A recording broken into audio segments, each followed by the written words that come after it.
Hello friends. The Department of English of KKM College Manvat welcomes you for this special activity on the occasion of 113th birth anniversary of a versatile genius, a man par excellence, Dr. Baba Saheb Ambedkar.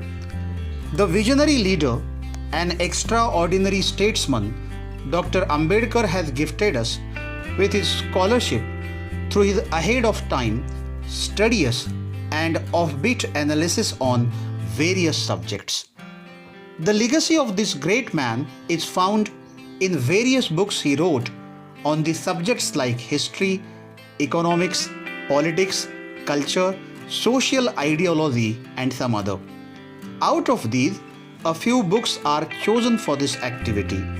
The books such as Buddha or Karl Marx, Pakistan or Partition of India, Rise and Fall of Hindu Women, Castes in India, Ranade, Gandhi and Jinnah, and Waiting for a Visa will be introduced through this platform as a fitting tribute to this great man by our students Prem Chauhan, Rasika Joshi, Nisha Ghagarmale, Pratiksha Gonge, Saraswati Bhise and Prithvi Dhawale respectively. Your response to this activity matters us a lot. Thank you. Hello everyone, I am Rutuja Rajesh Joshi from BSc SY KKM College Manvat with you on this digital platform on the behalf of Department of English through our channel Book Club. On the occasion of birth anniversary of Dr. Babasaheb Ambedkar, I am going to introduce the book Pakistan or the Partition of India as a part of series on his book. Dr. Bhimrao Raoji Ambedkar was born on 14th April 1891 at Mo in Madhya Pradesh. His earlier career was of an economist, professor and lawyer. Ambedkar was earning doctorates in economics from both Columbia University and University of London. His later life was marked by his political activities, means politician and social reform, who inspired the Dalit Buddhist movements and complained against social discrimination towards untouchables. He was also a member of Constituent Drafting Committee. He was India's first Minister of Law and Justice and considered that chief architect of Constitution of India. The language of the book is very effective, direct, even though people's feelings will not hurt. And the fourth one is, there is no guarantee of safety and progress of independent India, where the British as a disinterested in third party no longer rule over Hindus and Muslims alike. Some other small arguments such that Ambedkar argued that Gandhi's attempts to bring about Hindu-Muslim unity for 25 years have failed. He published statistics from the Government of India to show that 1920 and 1930s constituted the worst 10 years for the Hindu-Muslim communal violence in India. Gandhi has been trying for many days to bring about Hindu-Muslim unity by appeasing Muslim organization. Next one, and most controversial for anyone, he alleges that Islam is a system of social self-government incompatible with local self-government, and that Muslim allegiance is not to the country of his birth but to his faith. In this scenario, it is not possible to find among Muslims the same level of patriotism for a united India as among Hindus. This also leads us to Ambedkar's other claim that an army with Muslims could not be trusted against Muslim invasion. Dr. Ambedkar gives the examples of Turkey and other countries to show that different nations cannot coexist in one. In particular, criticism of this book is Ambedkar claims that India would progress only if Muhammad Ali Jinnah got his Pakistan, because it would leave India as an entirely Hindu country.